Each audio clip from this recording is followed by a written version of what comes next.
Ladies and gentlemen, boys and girls, breadwinners, thread spinners, all those in between, you're now watching the TNF podcast with your favorite bipolar rock and roller, Mr. J. Curtis Strickland. All right, today on the podcast, we have a really awesome guy from a really awesome band that was pretty prolific in the 90s and the 2000s, influenced a whole bunch of hardcore bands throughout that era, had a really unique sound, and just completely love almost absolutely everything that they've done. Today we have Mr. And a great film reference, Mad Matt Fletcher. Yes, hopefully. What's going on in your world, man? Oh, not too much. Just raising two kids and living married life and working and trying to play music as much as I can when I can. So you're married and you're working. What's your day job? What do you do? Essentially, I'm a social worker, and I'm working with specifically with people recovering from mental illness. Oh, And okay. my wife's a teacher, and we're in Norman, Oklahoma, and I got two daughters. My wife is Rose, and I have Karina and Lene are my daughters. And That's awesome, man. Well, yep, I may have to stay in touch with you as per the bipolar issue. there you go. Hey, um, that's awesome, man. Sounds like you're doing things. Now, Shai Hulud, not like I said, very prolific band, very unique. That's probably one of the most interesting styles. I think you guys, and I always said it. You guys were like progressive hardcore, and I think that whenever you guys first landed on Revelation, you had like the essence and the spirit of all those Rev bands, but with like a kind of a different flair, like technical and whatnot. Now, sure. what's like your intro to music, and did you grow up like in a musical family? Do you have do you come from like a creative background? Mm.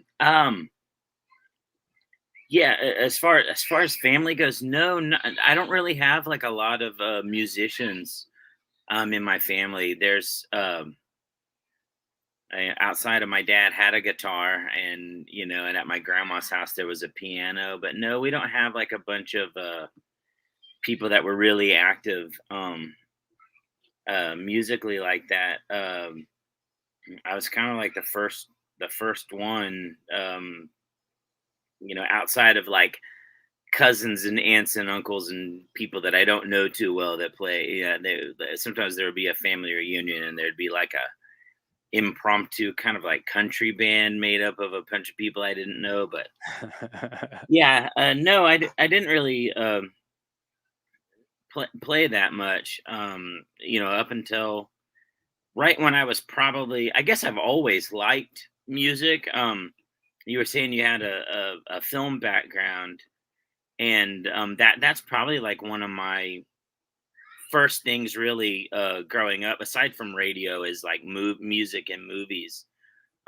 Especially like, I mean, when I was a kid, it would have been Superman and Star Wars and that Flash Gordon soundtrack and things like that, and Conan the Barbarian. So I kind of always had like music in my head. Like I think it was kind of always like, even if I'm riding my bike around, or sort of like if I played with toys, like in my head there was like a soundtrack of to the war going on. And then when I really started to pay attention to music, I would have been 10 or 11. It was right around the time that you get into like, they have you join orchestra or band if you're interested in that. So I mean, I wouldn't say I cared. I played a trumpet for 3 years. Same trumpet Six, player as well. oh yeah, nice. Sixth through eighth grade, it wasn't anything that um like, I wasn't like a band kid. I sometimes I was first chair, and sometimes I was the very last one. Like, it wasn't like a super thing for me. And then right around that same time, I would have been getting into, like, when I say getting into music, I always liked music, but actually like going to the store and picking out like my own music, and that probably would have been, um oh, well, it definitely would have been Def Leppard and Iron Maiden. And then right around that time, the Metallica thing kicks in, and after that, I couldn't for about 10 years. I probably couldn't listen to anything if it wasn't heavy.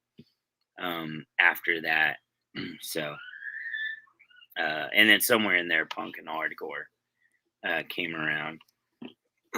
So So how did you get involved in like the punk and hardcore scene? And specifically, how did Shai Hulud form?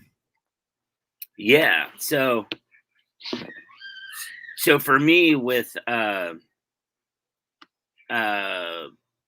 and hardcore, it actually would have been, so I didn't have like the older brother, and I'm also, or older sibling, or someone that's showing me these things. I had an older cousin that was into like skateboarding and stuff.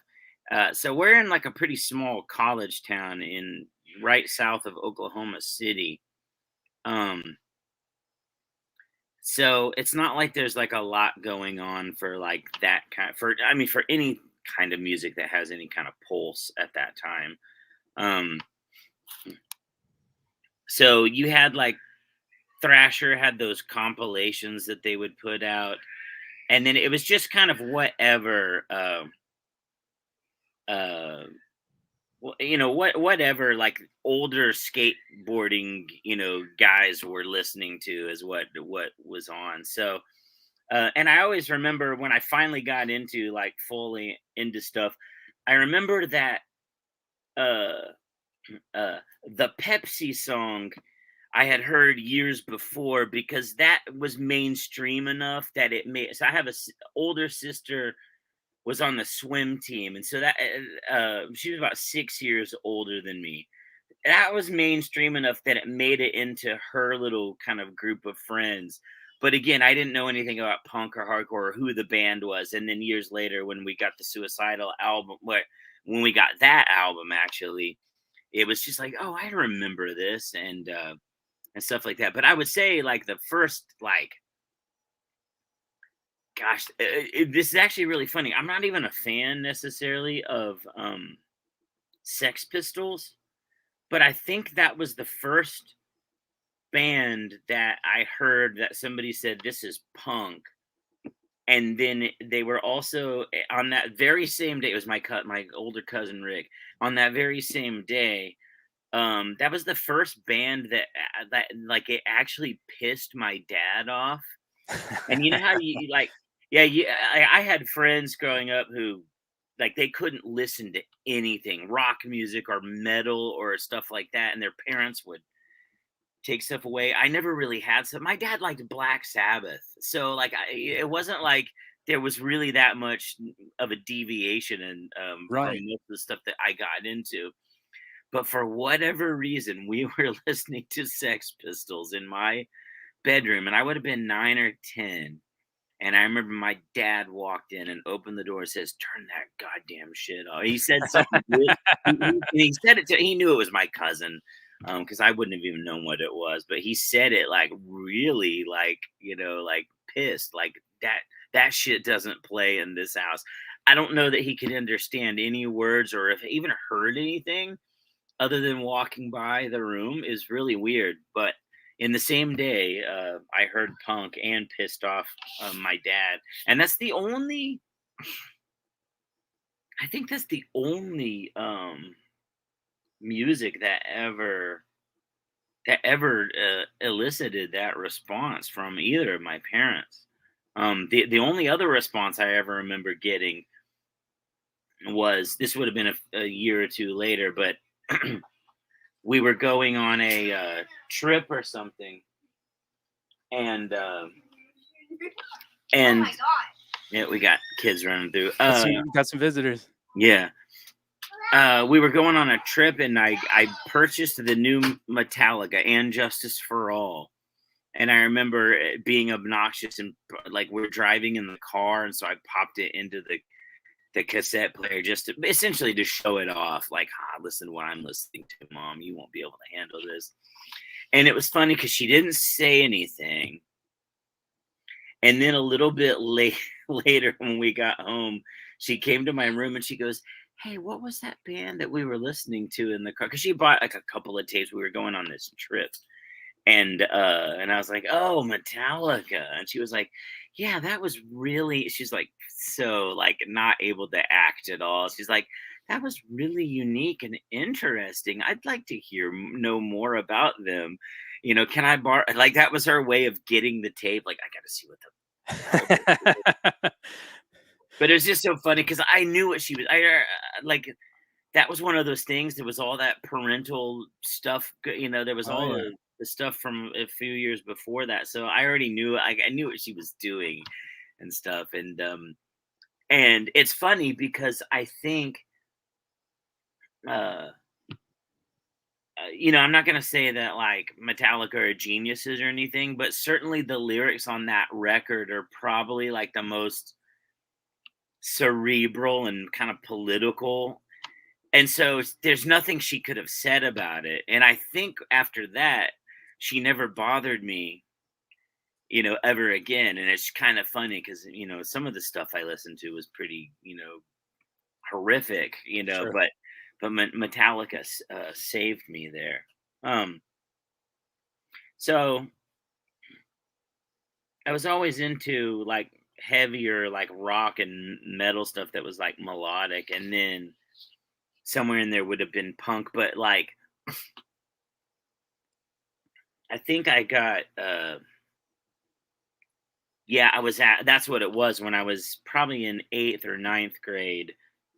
Uh, there was like punk hardcore guys, and they were cool with me and some of my friends, but they were also just, I remember specifically the term horns and tails. And they would always say, "You listen to that horns and tails crap, don't you?" They were trying to convert us. And the first one I would have heard was, it actually would have been Suicidal, and I heard them through kind of more the metal channel because at this point I'm I'm still too young to have like hit like the really awesome era of like 80s punk and hardcore. Right. So they were already like the metal thrash band at that point, and so I kind of went probably in backward order through the Suicidal stuff, got to that first record, and it was always in my mind. They used to be a skate punk band, is what people said to me. Hmm. So I knew Suicidal's one, punk record, and then someone said to me, "Well, if you like Suicidal, you'll like Minor Threat." And so I heard that, and I already knew like Dead Kennedys, not Minor Threat, Misfits, that kind of startup kit of those kinds of bands, Circle Jerks and all that. And it's so funny because you go through all these little subgenres of punk versus hardcore, or what's hardcore punk and things like that. But I understood to a certain degree like why we referred to those bands at that time. They just called them, to at least in my area, amongst the kids that that we're viewing this stuff in the middle of the country, a few years behind everybody, but they're just saying they're punk bands. And I knew when I heard the Minor Threat record that it was somehow different than all those other ones that I heard, even though it's really not. But and somewhere in that discussion, and it was probably a couple of years later, because it would have been because I had a friend, or we had a friend who moved here from Germany, and he would have been the first person that I ever heard the word hardcore as referring to, as a type of music. Um, and I specifically remember him saying like, "Well, yeah, I like all kinds of hardcore," and us being like, "What is that?" And I remember he gave us a tape, and it was either one tape with all of these, or it was two tapes, but it was Blood, Sweat, No Tears, and Start Today, and Chain of Strings, True Till Death, and Spirit by Up Front. I'm pretty sure it was all on one cassette tape, like long, like 90-minute cassette tape. And I remember this is like how cluelessly we were where we were located was the Gorilla Biscuits Cats and Dogs is the last song on that record, and it cut off on this tape. And it was like another year or two before I was able to find a copy. We didn't know. I remember we loved all the bands, but we really loved that Gorilla Biscuits record. And I remember thinking that they were another suicidal band. I thought that in our mind, the Gorilla Biscuits record, it could have been recorded somewhere between 80 and 83. We didn't know, you know what I'm saying? Like, we didn't have any info. I didn't know. The only band that we had any info on was Sick of It All, because they were like an active band. And, you know, and for that style, of course, they're big. Even at that time, they had come through, I think, with like Sepultura or Slayer and stuff like we knew. So that was the only one. You could still see them like in Thrasher magazine and stuff. And so that's what I always tell people. That's actually the first hardcore record that I ever got as a new hardcore record. It would have been Scratch the Surface. Oh, nice. Now, I think we were listening to it. You know what? It might have been what's the one before it? Not Blood, Sweat, No Tears. I just had Lou on the show, and I'm drawing a blank. I know that one of us had that record. Was that the one on Revelation? Not the one on Rev. Not Blood, Sweat, No Tears. The one after.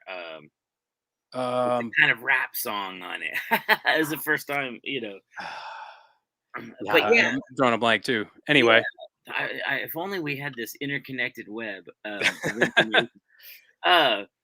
no, I remember that was the first. I had been listening to stuff for a few years at that point, but we didn't know where to find it or get it, or you know, even like, oh, you could mail, or you know, like I could get those Thrasher comps back in the day, but we didn't know anything. So we had Gilbert, who had all these records like Cro-Mags and Agnostic Front, and he had the I think the Sunday Matinee. We would just borrow his stuff or make copies of it. And then we had a buddy, it was a few years older than us, and he worked at It's 8 o'clock. It's 8 o'clock. He worked at it was basically a Blockbuster Music, and not in Blockbuster Movies, but it was a music store. I remember him. So he would order crap for us. But I remember like Scratch the Surface was the one where we were like, there is a hardcore Sick of It All album coming out, and we're gonna go like at lunch, we're gonna go off campus and buy the record, you know, on our lunch break at school. So that kind of a long story through all that, but like again, we didn't know like a lot of that a lot of those things, and it was really weird because I remember that specific question. We said, well, what is hardcore? And then he plays us these records, and what did I say? Gorilla Biscuits, Up Front, Chain of Strength, and Sick of It All. And I remember in our genius like 15 and 16-year-old discussion is that hardcore was a little heavier than the punk bands, and they had backup vocals. Yep. That was like the thing that like we grasped onto. That was like if you would have asked me at 15 what's the difference between, you know, metal and hardcore, or even punk and hardcore, that's what I would have probably told you. They've got these like backup vocals where they all yell together. I've always maintained that hardcore is like punk rock for guys that dress like adults. I mean, yeah. It is kind of a funny thing. I really did like when that book years ago came out, American Hardcore, and it kind of put into a lot more of a perspective for people, especially like me, who wouldn't have even been. I would have been when some of those bands were starting. I wasn't born yet, and and then to sort of see like kind of that relationship of all those things, and then really seeing how like, oh, all those bands that I was calling punk, they're still hardcore, and compared to what, there's a reason why that term, came around, compared to kind of like that. I always just kind of say, well, think about, what Ramones and Sex Pistols sounded like versus what Right. Circle Jerk sound like, and Right. it's real easy to go, oh, okay, Yeah. or Yeah. and then we always just point out, just like we always say, if they play a fast beat like the Bad Brains, that's a hardcore band. So Exactly. Exactly. Yeah, it's interesting to kind of harken back to what you were saying about the whole, parents being pissed off about music. Yeah, I grew up mostly for the earlier part of my years in the Midwest, and mm, this was, late 80s, early 90s, and we didn't really have, kids today are so spoiled. They've got all this, instant access to music, and yeah, kind of our generation had to really like dig and look for stuff, and or be gifted it by somebody, like you said. I mhm, didn't have an older brother or any older siblings that could impart this onto me. I did have friends that were kind of into it. And mhm. it's interesting because one of the first hardcore records that I really got into was Strong Arm.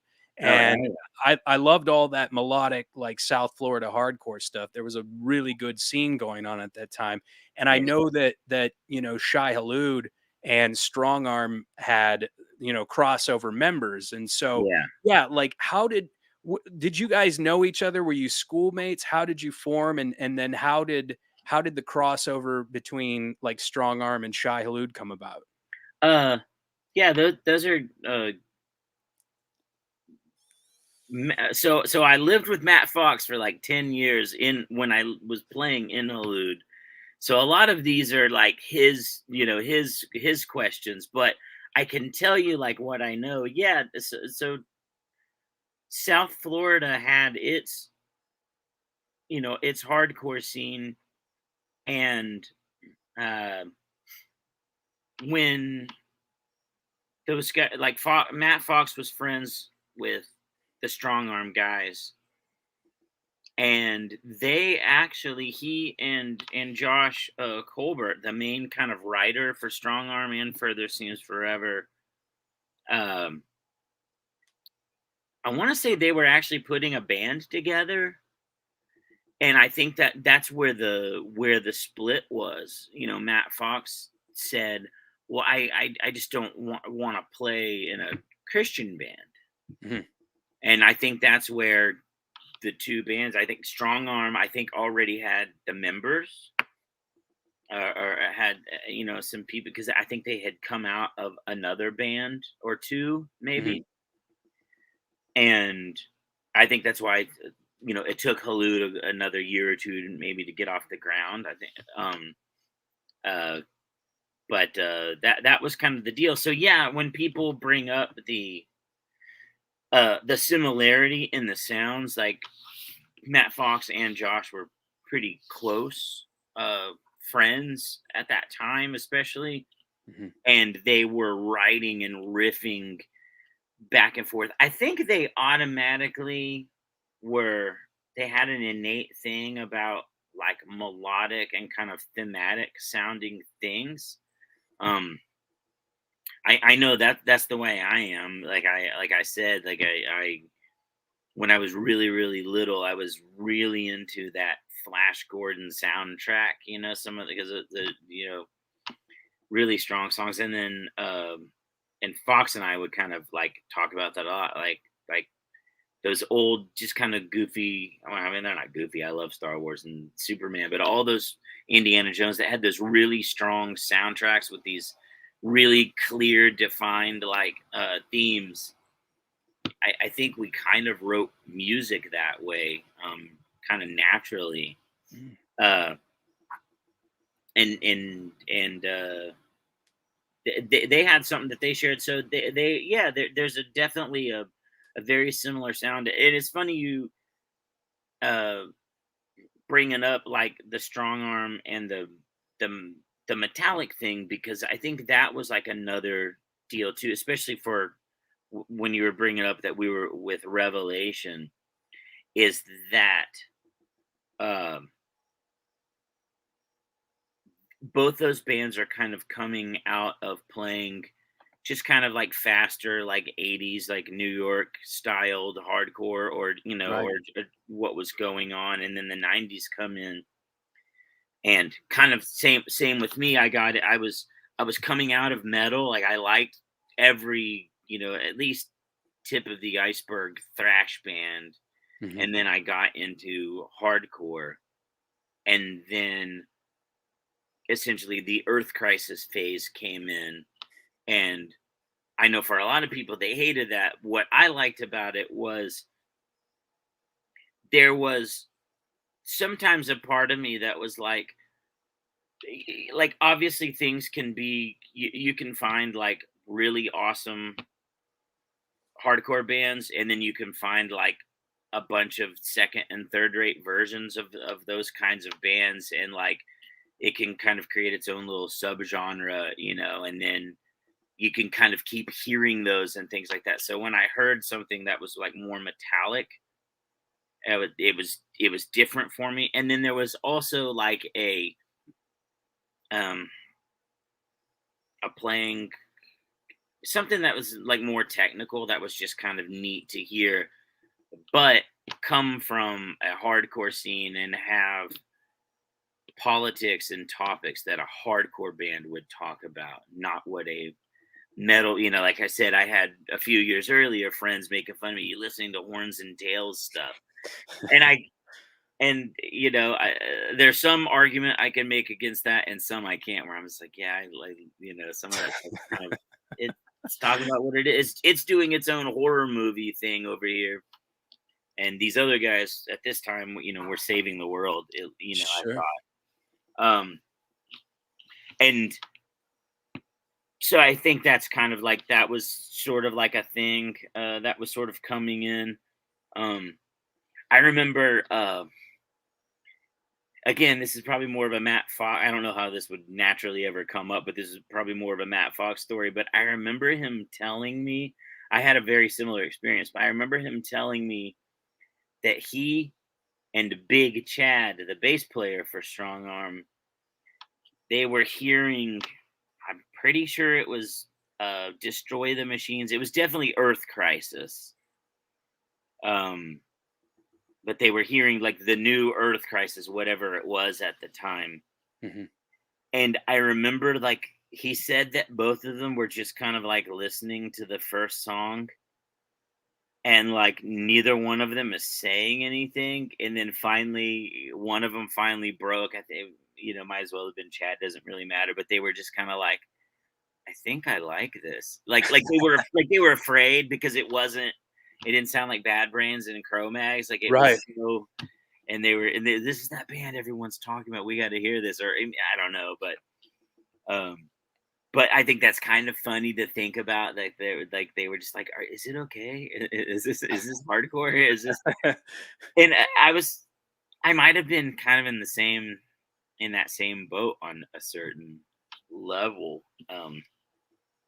But so I think that's where that, just in general, amongst that era of hardcore bands, were kind of slowing down and getting crunchier. I mean, and sometimes people will kind of bring up that time period, like especially that kind of like 90 to 95, especially like 95 era. And some people really hate it, and other people, of course, love it. But like, I always kind of point out that like the big hardcore bands, a lot of them had that too. Like at that time, Cro-Mags has already got Best Wishes, which is still 80s, and then they've got Alpha Omega, Alpha Omega, yeah. and then there's uh the Beyond oh God, what is it? It's uh it starts with Beyond. Something. Yeah,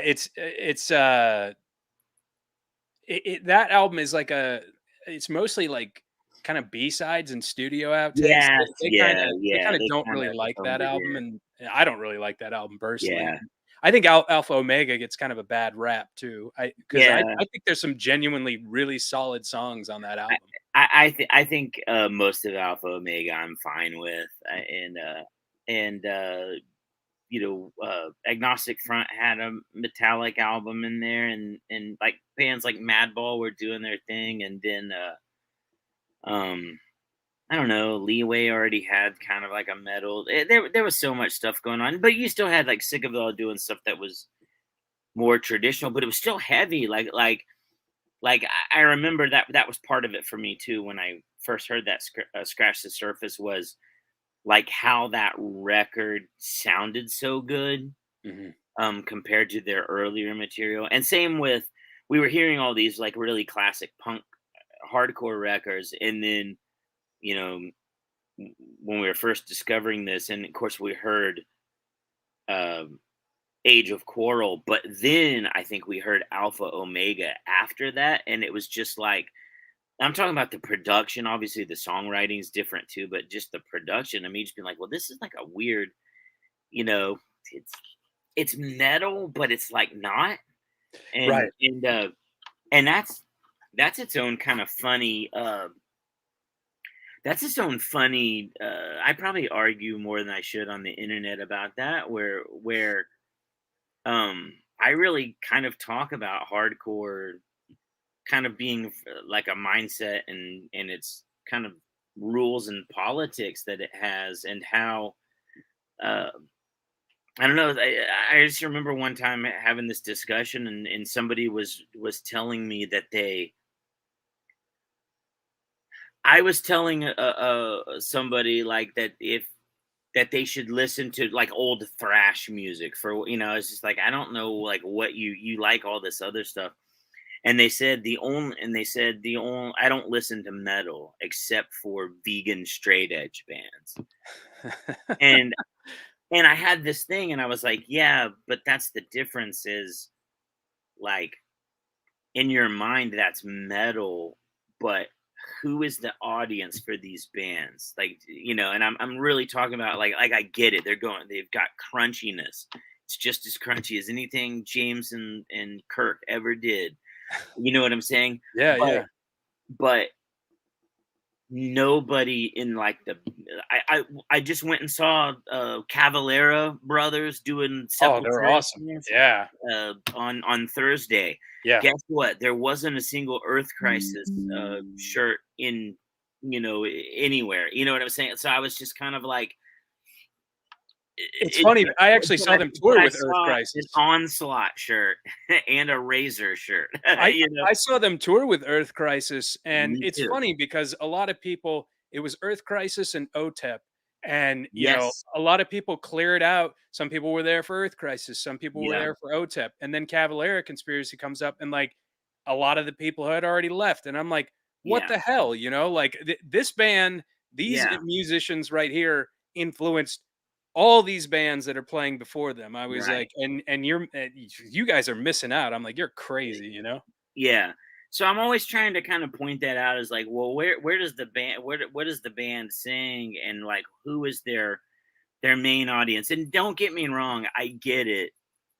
At some point in time, Shai Hulud played a show at one of those big weird, metal festivals, in Europe, and some like older thrash metal guy bought our record and thinks we're a cool band. Like I'm sure that's happened, and maybe not to us, but just to one of these bands.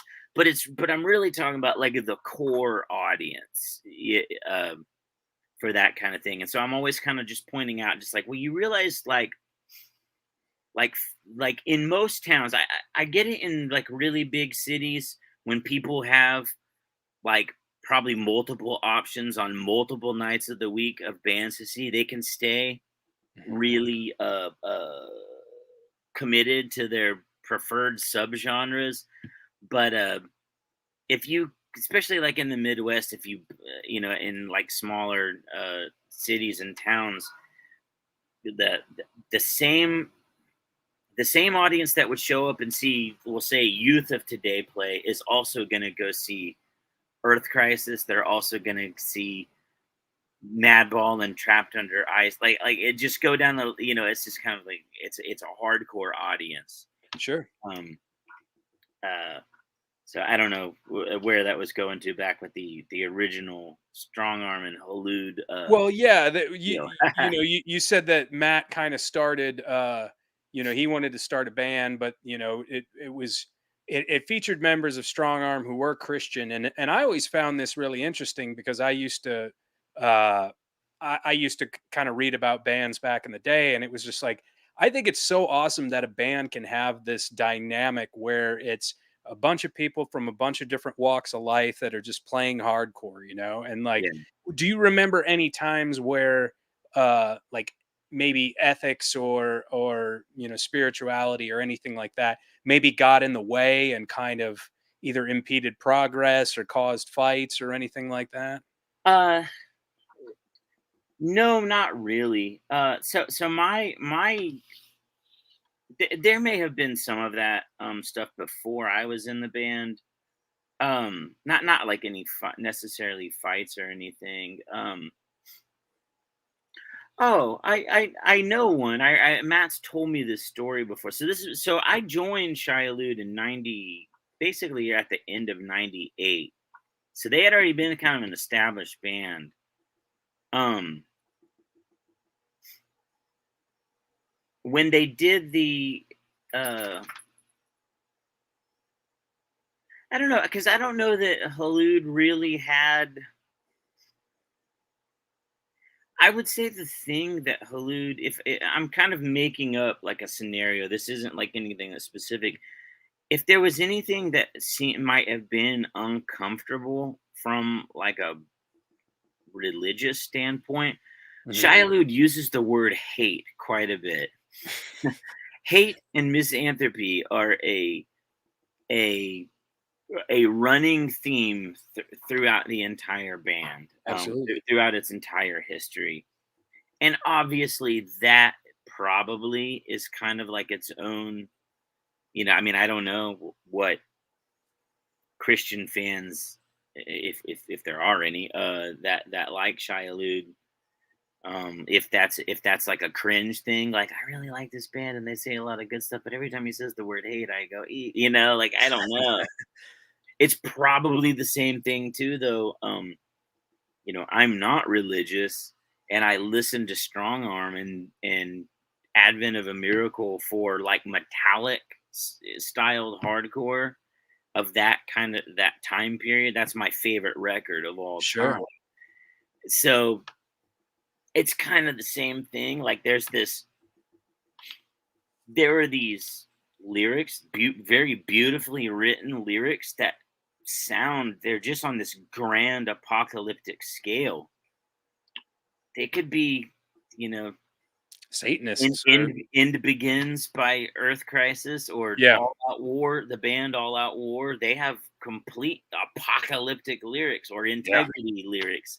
Strong Arm lyrics aren't that much different, except the part where he says the word Christ, Right. Exactly. Yeah. which is a few times, one or two times on that record, but it wasn't so in your face that it pushed me away. Right. But I understand why it would be with other people. But I think that was something uh,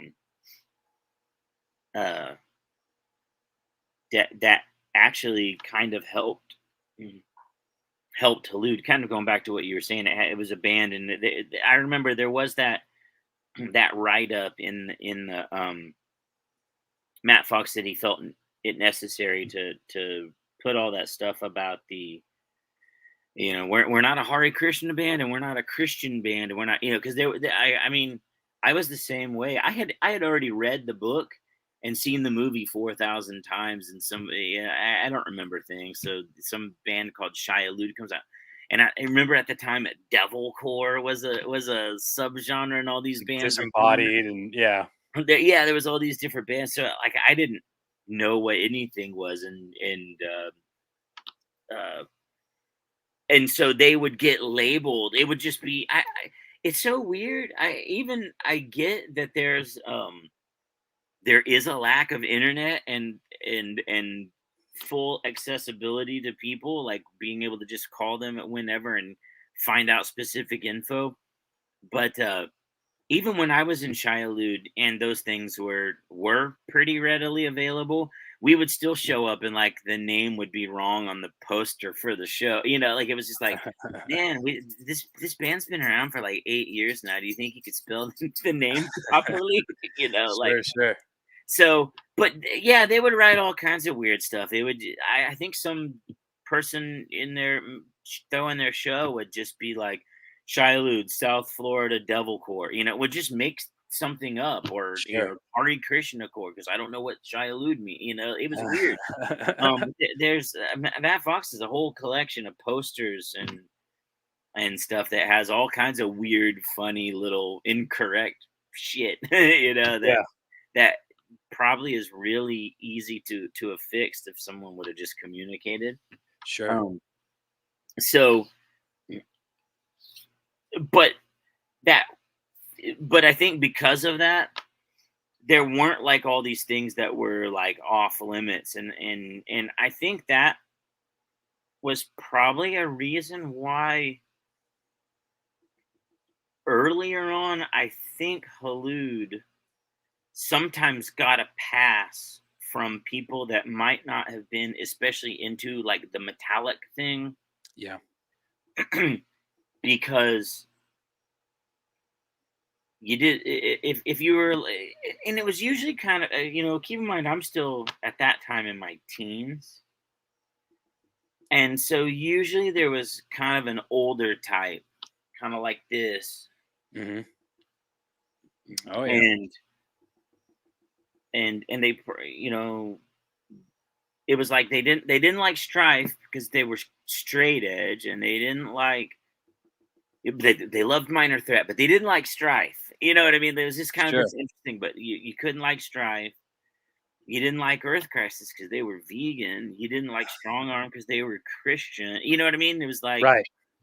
you didn't like, some stuff. Maybe it was, I don't know. There was always like kind of like a thing, and I think that and I even talk about this a lot. I play in a band called Life Force, and I think that's a discussion. It's been in some of the lyrics, but it's also a discussion amongst the members that like there kind of is a. I'm not saying that this is conscious for every band or anything like that, but that is somewhat of a path of least resistance. Like, I mean, you can make heavy stuff and just kind of talk about hatred and really middle of the road, Paul. This is our anti-racism song. Right. This is our, think for yourself. So, like real middle of the road, and not piss Sure. everybody off. And I'm not even saying that's wrong. And I listen to plenty of bands that do that, play that kind of stuff. And again, I'm not even saying that that's a business model, or that it's anything, subconscious. Maybe some of the bands I listen to, that might be as deep as it gets too. Right. That's part of it. But to some degree, like,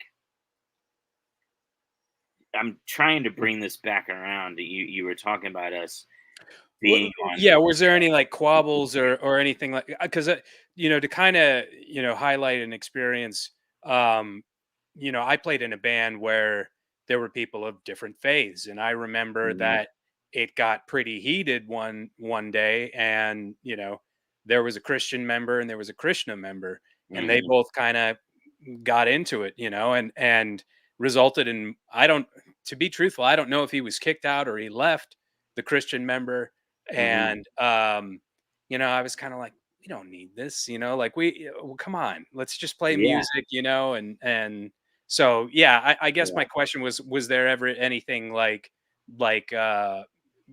confrontational in regards of clashing beliefs?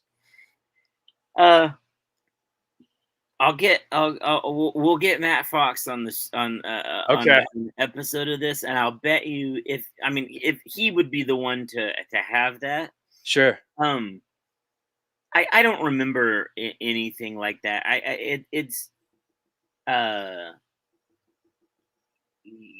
again, I think the lyrical content, most of it was pretty upfront at the beginning. Hmm.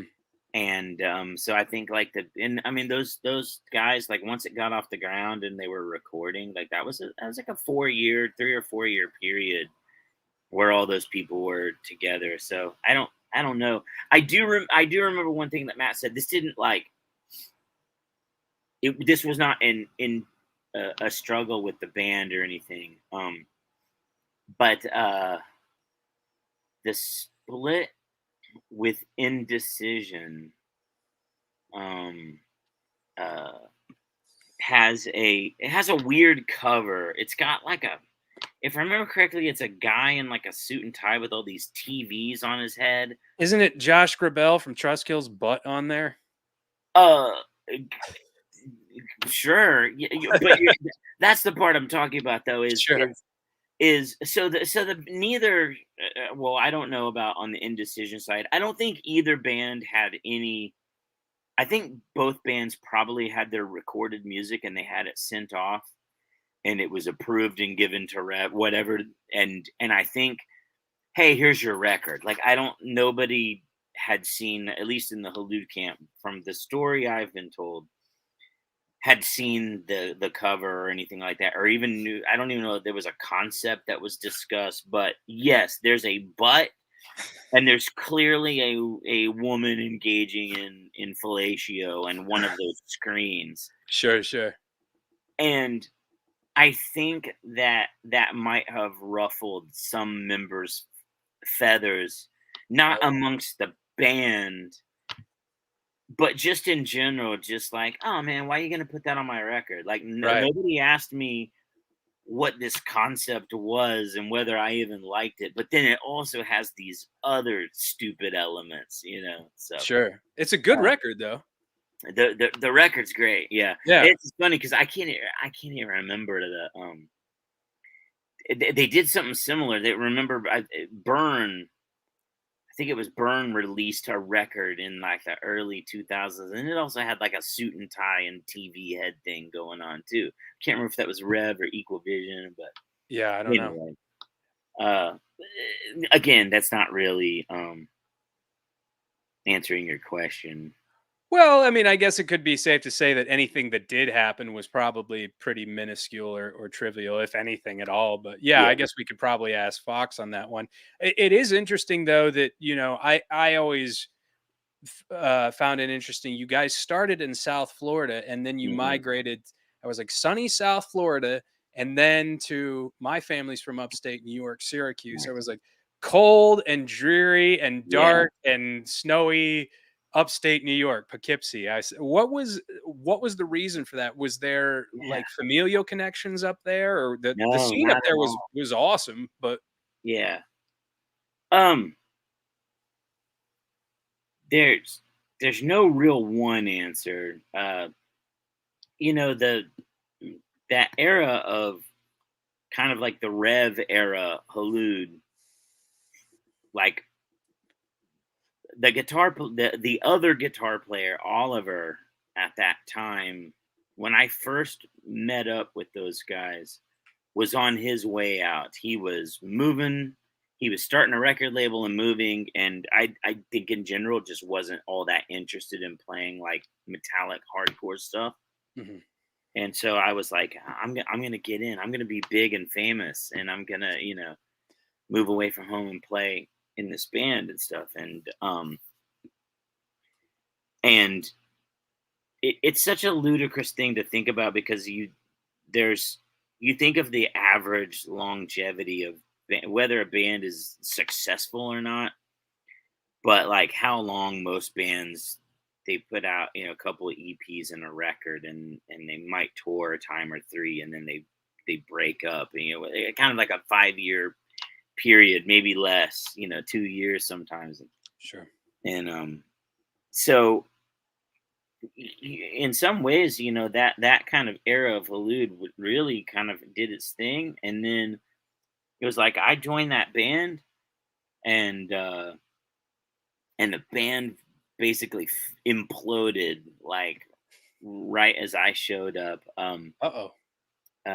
There was some like personal stuff that, like, I don't know, in the grand scheme of things, it does not seem all that big, like, now that I'm adult, Yeah. but at the time, I guess it was. And then, but the biggest thing that happened was,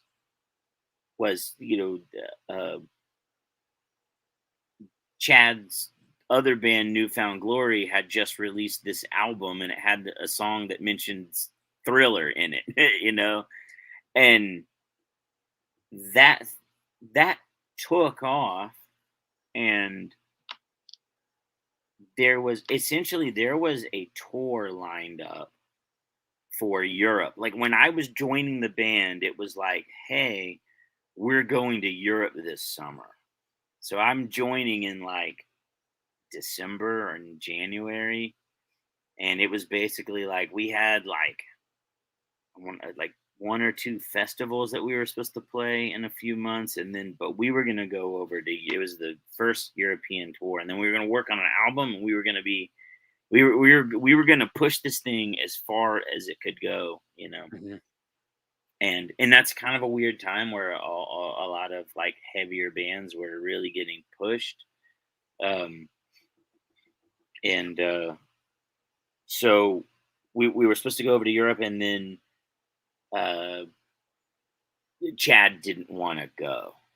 Mhm. Um, I don't remember all the reasons. I was still like, I was living in an apartment with Matt, and we were buddies, but I obviously I wasn't there. There was some like hours long conversations behind a closed door. So I don't know, what Chad uh, was saying to me. And I have to keep in mind, when I think back on this, is that Chad was still in high school.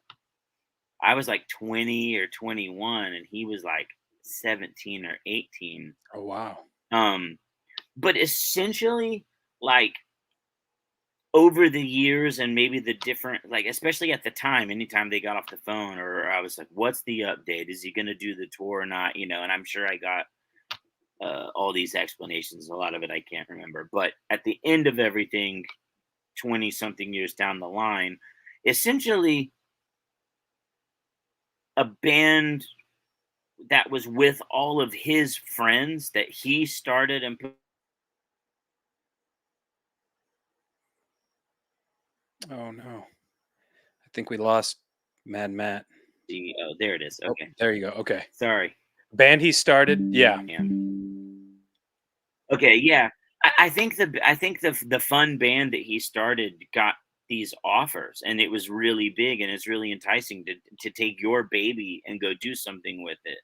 You Sure. know, um, I think that's probably like the most realistic, version of everything was I think that he just said, I can't go on that tour because this thing that's really special to me that I'm doing with my friends you know, is about to erupt.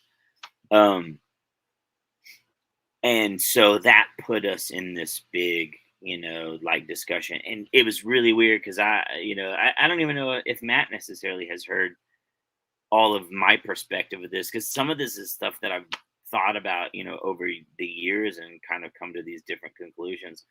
But like, you know how I was like, oh, he's not going. I guess the tour's not happening, right? So what are we gonna do? Like, that's where my brain was. And then Right. other guys in the band that were invested and knew what a big deal is, they were just like, no, you don't understand. Like, Revelation Records has paid for plane tickets. there's a five. If I remember correctly, it was like 5 or 5.5 weeks. It was a long tour. Um, it was with Avocado Booking. This guy Marco, I remember them. who's Yeah. awesome dude, and has booked a lot of Hulud tours over there. Like it was a big deal. Like it was like, no, you can't just call, even though it's months, 2 or 3 months away. You can't just be like, hey man, we're not gonna do that. So Right. we pushed through with that, and then kind of something when we came back from that tour, the rest of the band was gone, and it was me and Matt, and then we had this guy Geert from Holland who was Mm. knocking on our door, like who had saved the tour, and then was wanting in. So at this point, like, and then I had a buddy from Oklahoma who drove down to Florida to play with us. So at this point, we've got one South Florida guy, Matt Fox, the only original guy in the band, and like I'm trying to do the math, but in like definitely less than a year's time, his entire band has like rotated on him. It's really kind of weird. And there's like that part of me that's like, maybe we could have just changed the name. Maybe that didn't matter. Maybe it did. I don't know. But we stayed on as Shai Hulud, but to answer your question, how the hell we got to New York was we talked to like every South Florida or Florida for that matter we were talking to all these drummers. We were getting Revelation was sending us stuff. Every drummer that we knew that we were friends with that didn't want to play with us but really respected us was, you guys are so awesome. I would love to do it, but I just can't right now. Yeah, of course. Okay. We were getting in VHS tapes, cassette tapes of all these people playing stuff. We were getting info, and I would say everybody good that we were talking to, they either lived in California or New York, Connecticut, New Jersey. It was all East or West Coast. There was nobody, and nobody would move. That was the other thing too, was no one was willing to relocate. And South Florida kind of has its own, like, it's kind of real far down there.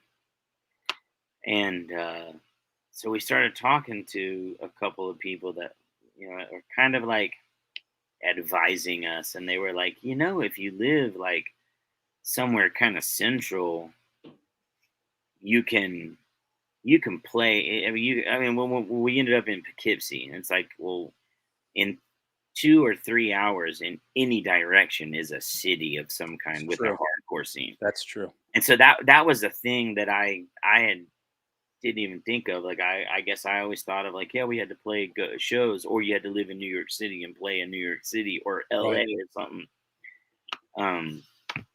So, but when we first moved out there, I remember we would do these little weekends, and it just seemed like, hey, we're gonna drive in this direction and play 3 shows, and then we'll come home for 2 or 3 days or a week, Mm-hmm. and then we go out here and like, it was supplementing all of our bills and stuff. I remember we ended up in it was kind of like a 4-bedroom, like 2-story house with a basement that we practiced in. Oh, in wow. Poughkeepsie.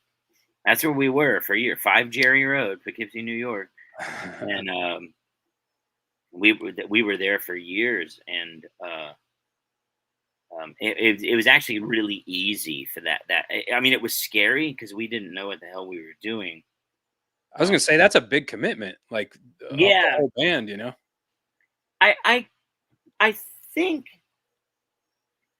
I think everybody was on the same page as, like, the worst that's going to happen is we're just going to kind of get our ass kicked and like lose out. It's like, I didn't have any money, so how much could I lose? Right. It was like, I already drove to Florida from Oklahoma and had like, less than $1,000 in my bank account.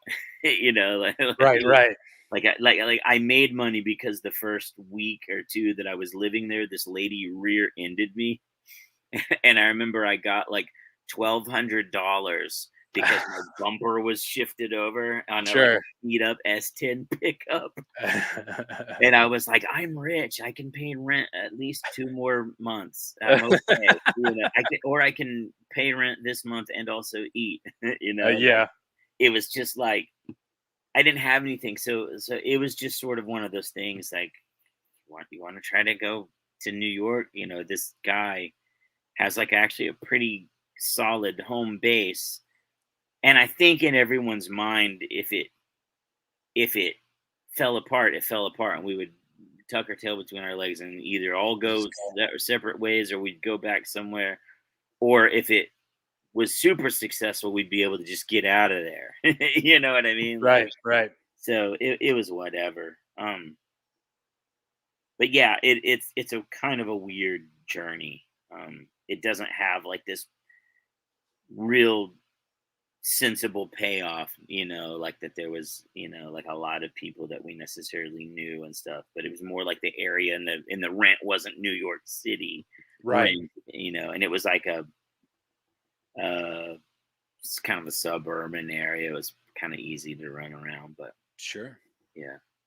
Wow. Yeah. I mean, like I said, you hear about bands like Metallica. Like I know Metallica, whenever they were grinding back in the day, they had like, they all lived together, and you always hear those stories. And so I was like, that, to me, that's inspiring. I've Yeah. never, I've definitely traveled before to, to try out for bands, and but to have the band make the whole commitment of the whole group relocating, I think Yeah. that's really impressive, actually. Yeah. One of the questions I had was, you guys are clearly influenced by movies, because you had the name from, Dune, whatnot. Yeah. um and I remember you guys had back in the day, it was a jersey of the and it said Shai Hulud, Romulan Star Empire. So Oh I wow. always remember you guys had cool movie references, like things like The Thing. You had samples from The Thing and stuff Yeah. like that. So like what's the band's like appreciation of movies, and what's your appreciation of film, and how did that kind of come to be a part of it? Because I noticed now that a lot of hardcore bands, like I remember back in the day, like people would wear movie T-shirts and things like Yeah. that, and you just don't see that anymore. I'm like, what? Where did that go? What happened to that? And kind of what's you mentioned that like cinematically, themes and scores have been an influence on you and the other guys, but Yeah. what's some other films and media that has probably influenced you in the band? Oh yeah. Uh Definitely, I think, like, for first off, as far as like samples and stuff go, I think that's like just in general like a very like 90s thing. It is. And so like obviously other bands had stuff like that too. But yeah, because Fox is such a movie buff, I'm a pretty huge movie buff.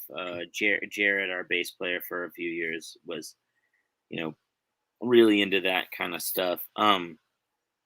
I think uh, I think what was kind of cool with Halud was I think they did a really good job with making like some, because you can listen to like a like an industrial song, and it can just be just a bunch of weird stuff, and it doesn't necessarily have to make any sense or be part of like the song or anything. Mhm. um I think Halu did a good job of making the sample relate to the lyrics. Um, so that was always kind of cool, because everybody always says at the beginning of Hearts, or not Hearts. What's the song? My heart bleeds the darkest blood. It says Mhm. it's gonna be cold, gray, rain. Groundhog Day quote. Yeah. And that's what's funny about it is I didn't know that was from Groundhog Day, because I guess seen it one time when Uh-huh. when I was growing up, and it is very cold and dark and sinister, and it sounds like something brutal. And and that was like, well, yeah, like it wasn't supposed to be like funny, like, hey, it's from Groundhog Day, Right. it's supposed to be part of the song. Um, and so there's a few of those. Yeah, there's the one, trust is a tough thing to come by, Yeah, The Thing. from The Thing. And it is funny because Matt Fox, he always says, he goes, that one's kind of weak. He said something like, we were really trying to get a sample there, and that was the best I could come up with. And he goes, and he's like, and then, as soon as the thing came out or was sent off, as we're watching Conan, and he's got that thing where he holds up his dad holds up the sword and says, "This you can trust." And he was like, "That's what we should have used as the sample." Um, and yeah, speaking of funny stories and samples, that's part of the we did before. Okay, so we did all the Rev stuff. This is all before Blood O Tempered, and then there was like a comp track that we did for Rev that had a RoboCop sample, Oh shit. and then there's the thing that we did on Trustkill, the split with another victim, or it was on Good Life and Trustkill. Yeah. That has the sample from Dune, Heat Upon Heat Upon Heat. Oh, that's right. That's right. For Set Your Body Ablaze. But when we did, I don't know if you noticed, but Blood Ill Temper doesn't have any samples. I think you're right about that. They Yeah. were picked out. I don't remember what the hell they were, or we were coming up with them. But when we were, this is not this is kind of like a little bit of an eye roll. It's just for fun. But when we were having that discussion, at some point when Fox was like, yeah, and then when we get he would have been talking to Jordan, and then, or maybe it was Vic. So for a long time, Vic Martin was a woman who helped run Revelation Records for years. Mm-hmm.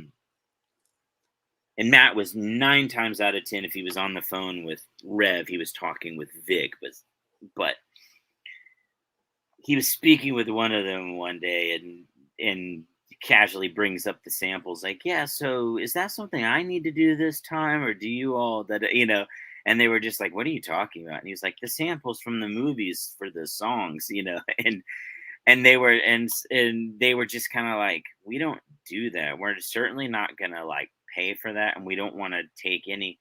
And so Matt's just like, what did you do about the other records? And they were like, do you have samples on your other records? So, and this would be more of a Matt Fox story for you. The like how Hulud got on to shit. What's the label called? It's not Rev. It's their little. It was a Crisis. Crisis. Yeah. How they got on that. So I mean, being familiar with the Christian thing, you obviously Tooth and Nail. Sure. And for whatever reason, Tooth and Nail, that sort of became a thing where labels started to like take their certain subgenres and create sub-labels. Sub-labels, yep. So eventually you had State. What was the Solid State? Yeah, was the one that was the first Strong Arm release, actually. Yeah, and so they had so Hulud was kind of a similar deal. The guy was running Crisis. It was going to be like that's the deal, is like you said, Rev was known for its youth crew and New York and straight edge hardcore 80s stuff. Right. Then they went full on, Whirlpool and Haven. Well, yeah, they were doing all the kind of more to the emo, like the indie rock stuff. Right. And and every now and then they would put out like a fast hardcore, especially like Right. Better Than 1,000 or something like that. But Shai Hulud was when the guy that was like running Crisis, he was like, they weren't interested in the Earth Crisis, One King Down, Strife. They weren't interested in like what Victory Records was doing. As far, I mean, I'm sure they were interested, but like they weren't moved as much by like that heavier kind of stuff at that time. Sure. So I think that's where they was someone who was working with them was going to run. It was like there would be a little bit of a budget, and they would have the Revelations distribution, but it would be this smaller label. And for all I know, someone from Rev could hear this and be like, "That's not it at all." But this is the impression that I got, was that they were going to have this Crisis Records, and it was going to be putting out this metallic stuff. And so I don't know that they hated the music or anything like that. I'm just saying that it was supposed to be on Crisis. That guy ended up like quitting eventually. So the Crisis thing just sort of went away. And that was a big deal. I remember, because truthfully, the it doesn't matter, I guess, that the distribution was the same. Apparently, when people run in stores, when they saw Crisis, it was like, I don't know what the hell Crisis Records is, but they knew what Revelation Records was. Sure. So Fox was always kind of on this thing, like, I don't want to be on Crisis, I want to be on Revelation. I grew up listening to, you've got the Burn 7-inch and the Youth of Today records. He's like, Yeah. And I understood that, and so I remember that was a kind of a big deal when Blood O' Temper was coming out. Him saying like, by the way, it's going to say Revelation Records on it, right? But yeah, it was supposed to have been like a smaller label for heavier stuff, and then it just kind of did its own deal. And somewhere in there, yeah, I think the first record was Morning Again. Oh, Their yeah, album you're came right. out, and it was on Revelation, and I think that was like the hey, how come that's on Rev and not Crisis? And that's when maybe that's when they found. I wasn't in the band actually when that record came out. I was right before I joined, but I think that's kind of when like that stuff was falling through. If any of this is accurate. And then you guys landed on Metal Blade, which was, Yeah. I was like, wow, that's an interesting signing. Yeah. Yeah, I have my thoughts on kind of all those reasons, and whether it was the right move. I mean, technically, Shai Hulud is still listed on Metal Blade's, like roster of bands. And of course, I've grown up listening to so much music off of there, and Metal Blade was really awesome and kind of just giving us pretty much what we wanted. There were very few, restrictions and stuff. It was like we got solid budget for records and stuff, and of course they have like top notch. Like they're an independent, but they basically have the distribution of that anyone. A major, yeah. And that recording is awesome too. That recording is punchy. Yeah. So well, we got on that. So there's kind of like a shift in there, and going back to punk and hardcore punk and stuff, and then the big discussion, the metalcore discussion, and I think when we got to after Blood O' Tempered, like there really was like a shift. A lot of those bands that were kind of like a little before Hulud had kind of, if they didn't break up, they were kind of getting kind of beat up. But there was a big shift in hardcore for like a very pure hardcore thing. And I remember if you follow like social media on some of these different groups, there's always the discussion about metalcore, and there's always the one guy that points out that in 1980s whatever they went and saw DRI and Agnostic. I'm just making up, and that was it was referred to as a metalcore show, whatever, and it probably is true, and they have the flyer to prove it.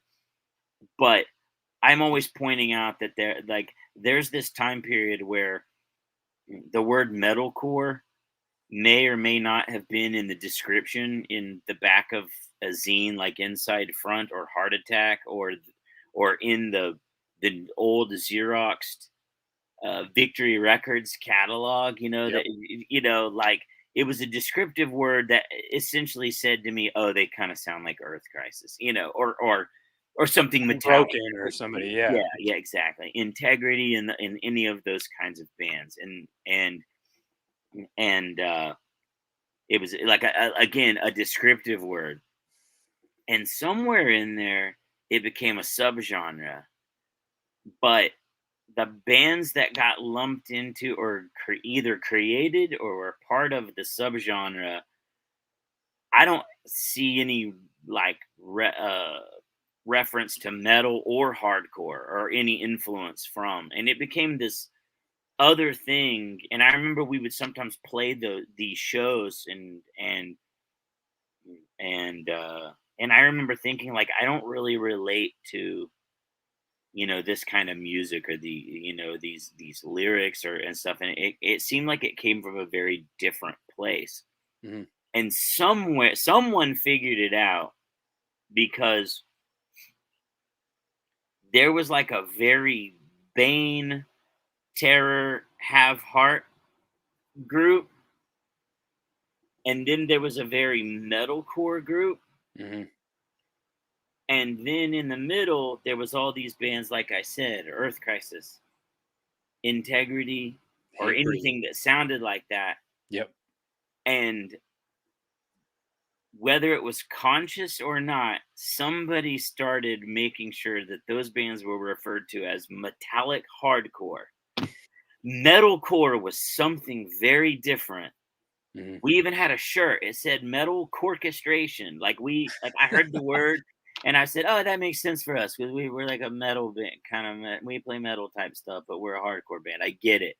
Yeah. But what it became by 2002 or 3 was something really, really different. And I know this much: the metallic hardcore bands were firmly planted in with the hardcore bands. Mm-hmm. And Shai Hulud, I don't think, was invited to the party. I'm not saying I'm not saying that was conscious. Right. I'm just saying that there was kind of this period where, when Hulud played a show, I didn't know who anybody in the audience. We went from playing It's 9 o'clock. really intimate, crazy shows with like all manner of like hardcore kid from just singing every word and stage diving and all this stuff.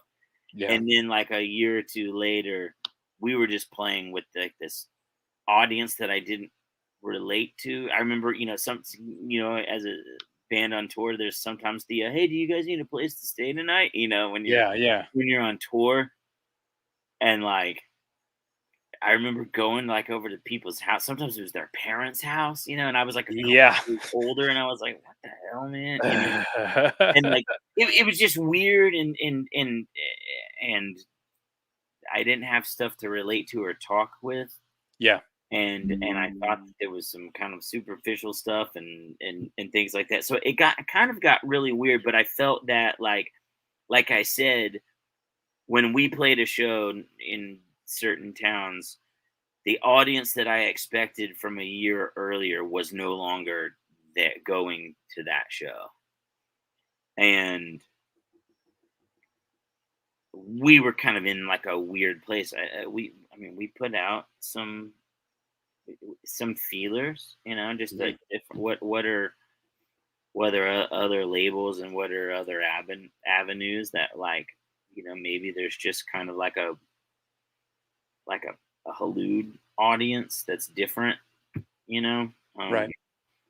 and with the help of some friends, mainly the guys in Unearth and Red Chord, really put in some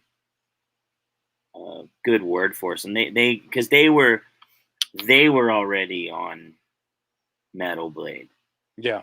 and those bands were kind of like, Very different. yeah, exactly. They were hitting like this kind of its own. It was kind of its own deal, and maybe that was the thing, was if we weren't part of something that we thought we were a part of it anymore, like that. Well, we sort of talk about how, like, there's kind of these different ceilings, and then there's bands that sort of like, and I'm not necessarily talking about like just mainstream success, but they bypass like a certain scene or ceiling, um I don't know, kind of like a band like maybe like Trash Talk, Yeah. like they were huge in the hardcore scene, Hmm. and then they kind of like, I remember one time someone younger kind of like rolling their eye, like somebody said they had, like a new record coming out or something, Yeah. and someone rolling their eyes. And then I remember seeing some footage of them like playing roughly around that same time, or and like there was an interesting audience, but it was a packed show with people going nuts. Yeah. And I was like, well, good for them. They don't need whoever this kid was that thought, that like they're so, 2 years ago, whatever it was. And it's kind of the same thing, like, bands kind of sometimes find these like their own little path. I think that's kind of what Halud was looking to do, Sure. and loving metal, I didn't mind. Like I was just kind of like, well, yeah, if we're like like I'm not gonna be different, and the record's not gonna be different. Hmm. Like we're not gonna wear gauntlets and grow our hair out or anything Right. Right. and write Slayer riffs, or it's the Just gonna do uh, what you do. yeah. And people have asked, that's come up before too, because the, the album Misanthropy Pure was going to be that, whether it was called Shai Hulud, whether it was Geert singing on it, whether it was Chad, whether it was a new person, which was Matt Masali saying on it, Yeah. whether it was on Rev, Victory, Electra, Sure. Sure. Universal, like it didn't matter. Like it was going to be this, like Matt Fox and Matt Fletcher were going to write, um, the same record. It was kind of the same lyrics and Sure. things like that. So Yeah. Yeah. yeah. Yeah. Now, I guess a question for you would be: is there any hope for like a Shai Hulud reunion or anything like that in the future? Yes, definitely. So first off, Shia Hulud never officially broke up. Right. A lot of people told the rest of the world that we did. We did a lot of uh, we did multiple farewell or final tours that we told people, don't call it our farewell or final tour, or last time we're going to play your city. Just hibernating. Yeah. And we got a lot of shit for it. Like I remember one time we were playing somewhere and somebody goes, I already saw their final show. And I was like, oh my God, you're not going to travel out and see us? Like, who wants bands to break up and stay broken up? But we never said we were breaking up or anything. No, Shia Hulud still plays with, Fox has some guys, our friend Eric Dellin, who wrote and recorded a lot of stuff with us, with Zombie Apocalypse, um, plays bass, and Jay from Reign Supreme has been singing the past couple of years. Okay. There was a Furnace Fest appearance, I guess last year, And it is, yes, the 2023 is the 20th anniversary of Blood Ill Tempered. It's come up trying to figure out a time and we're obviously not getting together in 2023 to celebrate the 20-year anniversary. It's the year's more than halfway over. I can at least tell you that much. But it has come up that that we would like to try to do something. And everybody that was involved on the making of the record, Geert, Tony Tantari, the drummer, Matt Fox and Matt Fletcher, and Eric Dellin, who was in the studio with us, like we've all talked about it, and provided that there's interest, as well as that we can work out something. We want to do something like that. So I don't have like any like special will happen, or or we're planning something at this time, and I'm not trying to like hopefully let any kind of cat out of the bag, Sure. or anything, and especially if it for whatever reason didn't happen. But Tell me about Life Force a little bit. oh yeah, Which is a great name, and I have to ask you: is it a reference to the William Friedkin space vampire movie? No, it's not a reference to that. However, we do have a few like test presses where our bass player Davis made up a Life Force. It was like using one of the posters from that movie, and of course I knew it. Like as soon as we said it, I was like, oh yeah, there's that old, there's that movie. But yeah, no. So the singer for Life Force, Flint Beard, actually when I moved back to Oklahoma, he and I met at the University of Oklahoma, and we were both wearing. He always remembers the shirts, but we were both wearing like black like a Gorilla Biscuits and something else, Sure. And so it was like, hey, like I didn't run into that when I grew up here, Yeah. So we became buddies, and we played in for a while. They had a straight edge band that I would fill in for every now and then called Stay.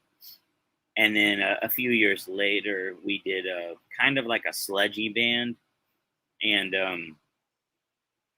so a few years ago, man, it was probably going back to 2017. We came up with an idea to do like a straight edge kind of youth crew styled, hardcore band. Sure. Flint had a handful of names. Life Force was in there. That was the one I thought was cool. And, I thought it had to kind of like it kind of had well, first off, it sounds positive and it's cool. And then it has like a lot of thematic things that the band kind of touches on that kind of go through a lot of stuff in the lyrics. So that I thought it was just a good name to encompassed like a lot of the stuff that the band was talking about. And so we put out a demo, and then we put out a 7-inch, and then we sent off some stuff to New Age Records. So we have it's a 12-inch. I call it the 12-inch. It's got 8 songs. They're not Metallica songs, so they're not. It's not like a full-length album, but it is 8 full, fast hardcore songs on a 12-inch. But that's on New Age, which is just a kind of a cool, like New Age for me in the 90s was just as important, as like Rev, like I had a lot of kind of metallic stuff. And I think we fit into kind of the sound of their older stuff, kind of like a newer version. Sure. What they were already, what Mike was already putting out. So, but yeah, we have a record on there, and we don't get to play that much. We're a couple of our guys lived in Texas, but we're spread out across the country now. So we're kind kind of playing when we can in whatever form that we can. Sure, So sure. yeah, yeah. But in It's that band, I play guitar and um, yeah, kind of write old kind of strifey type riffs. So nice. Very yeah. cool. I'll have to check that out. Now, what kind of like moves you? Like what are you passionate about? What do you what what's your days look like, and what do you kind of do to like decompress and like make sense of all the craziness that goes on in the Ugh, world? eek. I don't know that I get much of a chance to at this point. Yeah, I think a lot of the stuff that we that kind of got addressed in like a lot of the smarter, I'd say smarter metal bands, and then when I got into hardcore, the bands that I like just kind of like the more positive and uh, kind of like that social aspect of hardcore. With, I mean, going through everything with even all like the stuff that Krishna consciousness was talking about, even though I've Sure. never been that, but just from this environment. There you go. I'm Nice. actually yeah. From an environmental and um, spiritual standpoint on a certain level, and then just kind of just humanity and stuff. And all the stuff Halud talks about too. Like Halud had a lot darker approach, than Ray Capo did, and that was an interesting that was an interesting conversation that we would have a lot of times, and maybe in the van or something on long drives, was kind of like the message of strong arm minus the Christianity part is Sure. no different than what Hatebreed and Earth Crisis and Shai Hulud all say, and Sure. Shelter and Youth of Today, and Yeah. so uh, we.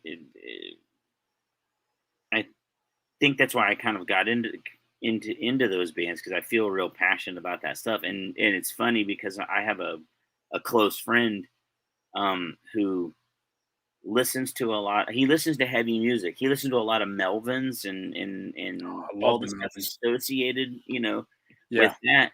And he really dislikes hardcore, like the hardcore that we're talking about over Sure. here. And I always thought that was interesting. And I remember as kids, him just being like, "You listen to that Youth of Today band." I remember his brother used to draw these comics with us, and I would always be wearing, in the cartoon version of me would always be wearing a Snap Cakes shirt. Like they would always kind of make fun of me for all of these bands, Yeah, yeah. and he was always just like, "Why do you got to listen to bands that tell you to brush your teeth and get up on time and like work out and be nice?" They're like, "We grew up listening to Slayer. Like, why do you have to?" It's like, if you're either a good person or you're not. Right.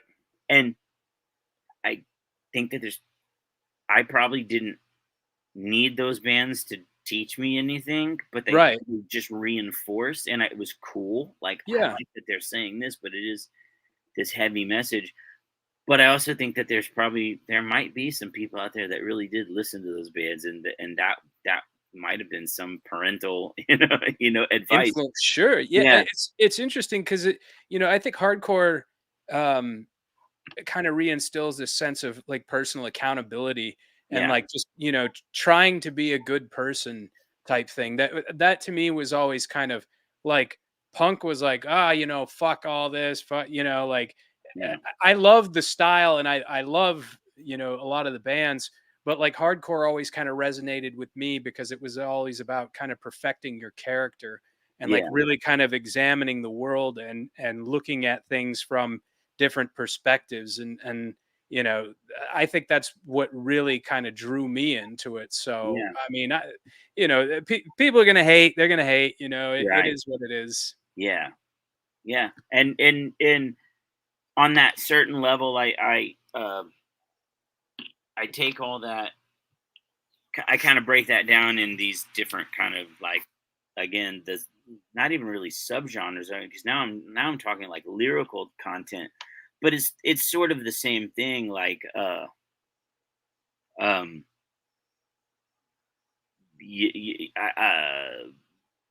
taking a handful of those bands, all or Earth Crisis, Shai Hulud, Strong Arm. I have a friend.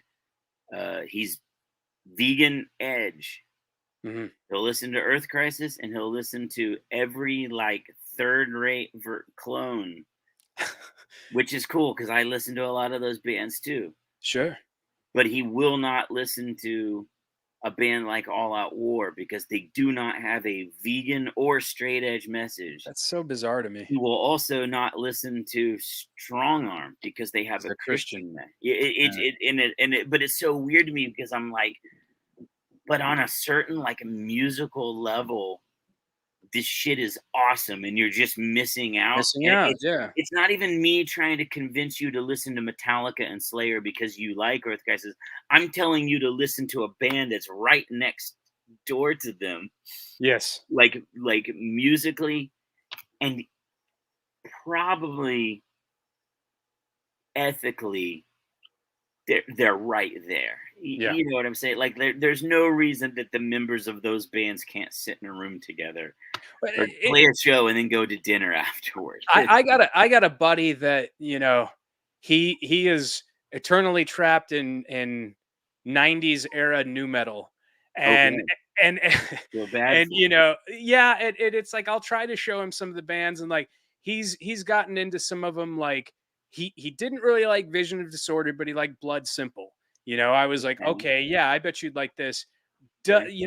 Loves Slipknot, and I was like, "Hey," he's like, "Have you ever heard of a band called Code Orange?" Because I guess they were touring with him. He's like, "Yeah, I really like this," and I think he needs this like level of they need to be kind of polished, and they need to Mhm. be sort of accepted by the mainstream in order for him to kind of appreciate them. You know what Yes. I'm saying? So sometimes who it's sad to think that like you wouldn't have a certain level of respect for your buddy, but I think all of us have certain friends who just disagree with their musical tastes and we're not going to listen to them. And Oh, then I'll listen to Slipknot. I don't give a shit. but I think sometimes for some people there really is like a level of like who is the person who's telling me it's okay to like this, and it's kind of one of those things like there's been a time where you told your buddy to listen to Integrity or whatever, you told Sure. your buddy to listen to a band and they rolled their eyes at you, but not even 3 weeks later their favorite band came through and their guitar player was wearing an Integrity shirt, and all of a sudden your friend is wearing it. Loves Integrity or Hey man, something. Yeah, yeah. I bought this band. I bought that band Integrity, and you're just like, yeah, I told you to listen to that. Or they ask you, can I borrow your record? Yeah. Yeah, yeah. So I showed him Bleeding Through, and I'm like, "You like Slipknot? How do you not like this? Like, this is so like very. It's not. It's different, but it's similar. yeah, Like, but no, I love the guy. he's the He's a great qual- dude. He's very. He approaches music with a lot of trepidation. Like he's Okay, yeah, very. Yeah. So, yeah. I um, I I think I'm the opposite. I just dislike the majority of things that I hear, and I'm usually uh I try not to do the whatever the kids like is dumb kind of thing. right. Um, but I will genuinely see some band names or some live photos, and I'm just like, oh, that's an interesting name and stuff. And apparently, people really like this new band, and I get excited, and I'll look at the artwork and I'm like, oh man, this band, and then I hit play and I'm like, oh crap, like I go into it and I'm kind of disappointed, same way as when I was like didn't have access to the internet and I had to actually go spend money on that record. And I'll tell you a band that really got me, like a newer hardcore band, was Year of the Knife. That okay, band, I yeah, was like, "Holy cool shit, band. this band is sick," like And Yeah. it's hard for me to say that being older because I'm kind of detached from a lot of what's new, you know. Like I personally would love to have like some of the newer hardcore bands on the show, some of the younger ones. I just don't know a lot of them, unfortunately. You know, Yeah. it's that getting old process, you know. Yeah. Yeah, and I'm in that same deal where I'm still, it's funny because I still discover through the internet now, like bands that I maybe have heard of in the past, Yeah, and or I'm reading a book and I'm like, "Ah, I remember hearing that name back in the day," and I go and I am able to like look them up. And I'm actually doing that the most with so many like obscure like 80s thrash bands that I never would have even known about or barely had heard of. sure. And now it's, just everything. There's just whole playlists on uh even just like on YouTube, it'll be like 150 videos of full length albums of bands that I was like, yeah, maybe I've heard of them. I don't know. It's got Yeah. some sort of brutal name, and but if it's like 1986 to 1990, I'm checking it out, and most of the time I usually kind of like it, even if it's bad. Yeah. Yeah, But I mean, that's kinda how it is with me in movies, like, I have en masse, like, modern cinema has kinda just I've missed a lot of it, you know, and yeah, but I always go and look for these just, much like I did with hardcore, just really obscure, niche, just out of the way type films that I'm like, yeah, "Wow, why is this not talked about more?" You know? Like, why is it like, why has nobody seen this film? This film is yeah, amazing type thing, you know? yeah. And kinda on that, like, what are there any, like, newer bands that you wanna plug or people that you wanna plug? Uh, I one of the bands that's on that I really liked on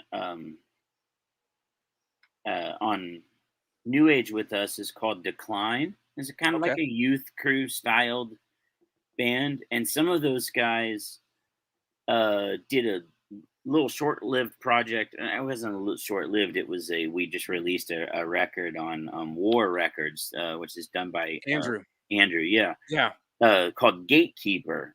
Kind of like negative approach styled, kind of like ignorant straight edge stuff.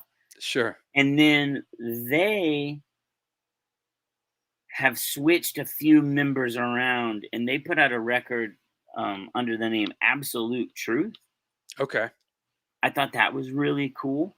Mhm. Um, this band's been around for a few years, but I'm excited that we're playing with Life Force is playing a fest in Oklahoma in Tulsa in November with God's Hate, which I've is heard of them. Brody King, the wrestler. Um, Oh, wow. and yeah, and so I just think that's cool because I think the band is cool. Like I remember the first time I think they only had out this EP when I first heard them, but the band was called God's Hate, and I immediately went, "Oh shit, I have to hear that." And then it was really heavy, and like I was expecting it to be, and it did. It checked a lot of boxes, and then I remember seeing like some photos and being like, "God, that guy's huge. He looks like a wrestler." And then like a few months later, like someone posted a picture of him wrestling, like in some small some promotion, and Yeah. so it's kind of neat. Like I got to watch kind of him, like follow the band, and then it's like, oh, now he's in Ring of Honor, now he's in AEW, like he's like gone, like he Yeah, went yeah. with it, like Yeah. it's really cool. Um, but I think that band is really cool as well. I still, uh, um, before we even lived in Poughkeepsie, we loved All Out War's record on Victory. Mhm. Once we got out to Poughkeepsie, we found out how huge they were in that area, and heard their earlier material too. But they put out, it just seems every couple of years, those guys just churn out a very solid slab of whether it's an EP or a full length. It's usually a Oh full yeah. length. Every now and then there's an EP, but it's always all out war, and you know what you're gonna get, but not quite, because they always push some sort of parameter or just do something a little. I remember they did this one record. Every song was fast on it. And I was like, oh, that's cool. It's very different, Yeah. for them. But they just have like these kind of things that they do. So it's not just completely formulaic. But even a formulaic all out war song, I think it always is gonna hit. Yeah. We're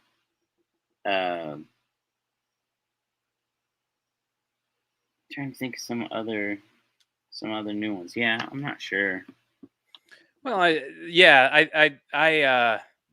know that there's a lot of good stuff coming out that just kind of, flies under the collective old dudes radar sometimes, Yes, yes, that hopefully I wish all the best to all the like the hardworking bands and whatnot.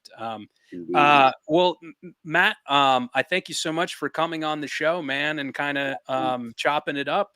Is there anything, any parting words of wisdom you want to give us Oh, before we go? no wisdom. Remember, wherever you go, there you are. And that is what was that movie? The Peter Weller one. Oh, he says that in it. Oh God. Yeah, this is getting old. This is what getting old is like. Buckaroo Banzai.